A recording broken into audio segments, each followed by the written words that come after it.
சென்னை மணலியில் மூதாட்டி ஒருவர் 2 வீடுகளின் இடுக்கில் மாட்டிக்கொண்டு தவித்த வீடியோ காட்சிகள் வெளியாகி பரபரப்பை ஏற்படுத்தியுள்ளது.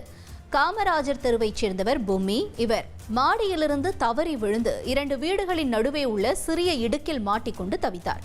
உடனடியாக தீயணைப்பு துறையினருக்கு தகவல் தரப்பட்ட நிலையில் விரைந்து வந்த தீயணைப்பு வீரர்கள் மூதாட்டி பொம்மியை லாவகமாக அங்கிருந்து மீட்டனர். சமயோஜிதமாக செயல்பட்ட தீயணைப்பு வீரர்களுக்கு பாராட்டுகள் குவிந்து வருகின்றன.